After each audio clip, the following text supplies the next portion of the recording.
Assalamualaikum students, welcome to my YouTube channel. I hope you all are fine. In this video we will learn about figure of speech. So what is figure of speech? Figure of speech is a word or phrase that enhance the language and make it more effective, creative and expressive. It is a word or phrase that possesses a separate meaning from its literal definition. It conveys meaning by identifying or comparing one thing to another which has connotation or meaning familiar to the audience. Most common figure of speech are simile, epic or Homeric simile, metaphor, personification, pathetic fallacy, apostrophe, hyperbole, metonymy, synecdoche, oxymoron, antithesis, onomatopaeia, alliteration and transferred epithet. Let's discuss one by one. Simile. Simile is a figure of speech that expresses a resemblance between things of different kinds. A simile is where when two things are directly compared and as or like is usually used to compare. We can easily recognize simile because of the use of words as or like. In some other words, there are two essential elements in simile. First, two objects compared must be different in kind. Secondly, point of resemblance between two different objects compared clearly brought out. For example, errors like straws upon the surface floor. Here we compare two different things by using word like. Second, the younger brother is as good as gold. Here we compare two different things by using word as. Next one is epic or Homeric simile. It was first used by Homer, which was poet of ancient Greek. It is also called long-tailed simile because here the comparison is not confined to some one quality, but a number of qualities are compared. It imparts variety to narrative and helps the poets to lengthen it out. For example, in Paradise Lost and Rape of the Lock, it has made abundant use of some Homeric similes. For example, the broad circumference hangs on his shoulders like the moon, whose earth through optic glass the Tuscan artist views. Next one is metaphor. A metaphor is implied simile. The word metaphor comes from Greek meta, which means over, and pharo, which means carry. It means a carrying over. A metaphor compares two things without using like or as. A word or phrase for one thing that is used in place of another thing in order to show or suggest that they are similar. For example, the camel is a sheep of the desert. He is the pillar of the state. Here we compare two different things without using the word like or as. Next one is personification. The practice of representing an inanimate object or abstract idea as a person and endowing it with human traits. For example, opportunity knocks at the door but once. Death lays his icy hands on kings. Peace hath her victories. Here we are giving human qualities to non-human object, that is personification. Next one is pathetic fallacy. It is a type of figure of speech in which human emotions are given to lifeless objects and abstract ideas. For example, all nature wept at his death and the flowers were filled with tears. Next, it is usual to begin with the name of personified object with a capital letter. Here we are giving human emotions to lifeless object. That's why it is called pathetic fallacy. Next one is apostrophe. It is a type of figure of speech in which we address someone or something that is absent, abstract or not alive. For example, O wild west wind, thou breath of autumn's being. O solitude, where are the charms that sakes have seen in the face. Here we are addressing with someone that is absent, abstract or not alive. It is called apostrophe.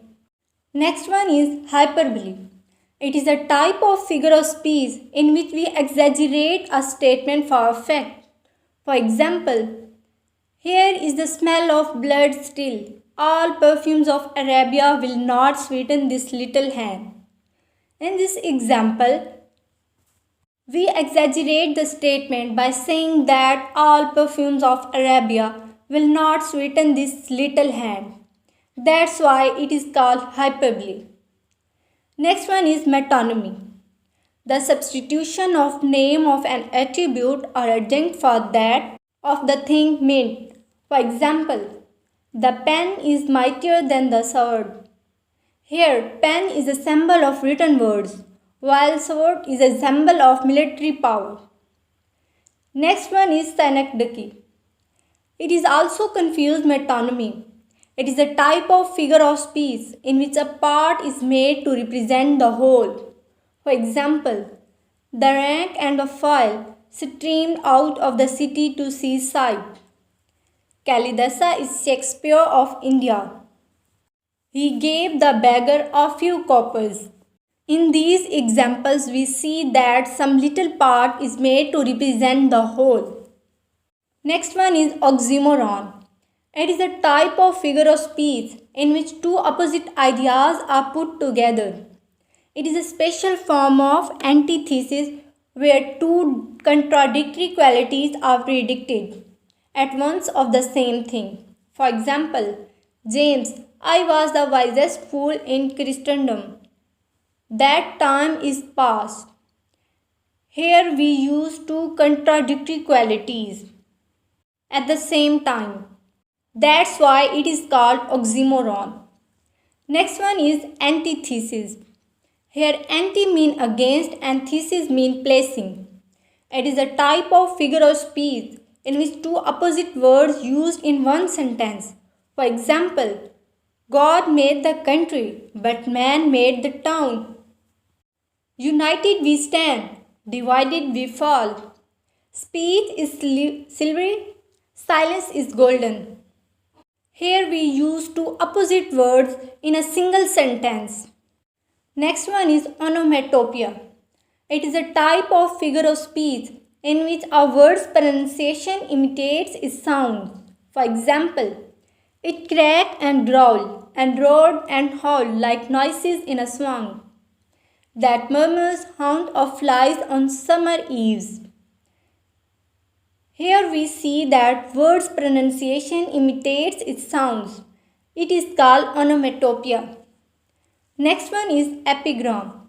It is a type of figure of speech in which we express antithetical ideas or exciting surprise. For example, the child is the father of the man, or art lies on concealing art. It shows antithetical ideas or exciting surprise. It is an example of epigram.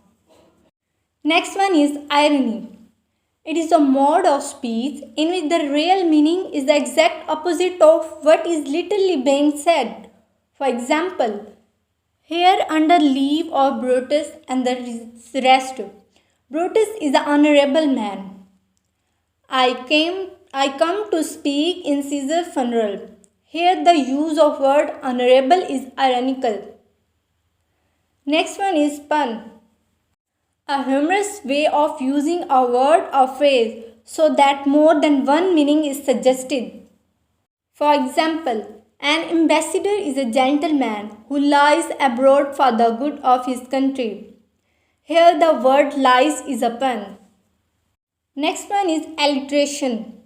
It is a repetition of consonant sounds, especially at the beginning of words. Alliteration is derived from Latin word latera. It means letter of alphabet. For example, how high his honor holds his haughty head. The fair breeze blew, the white foam flew, the furrow flowed free. Here we can see that there is a repetition of consonant sounds. That is called alliteration. Next one is transferred epithet. It is the adjective that describes some object or person. In this figure of speech, the epithet is transferred from its proper word to some other word that is closely associated with it in the sentence. For example, the ploughman homeward plods his weary way. Here the word weary is transferred from the ploughman to the way. Next, he tossed from side to side on his sleepless bed. Here sleepless has been transferred he to bed. That's all for today. Thank you so much.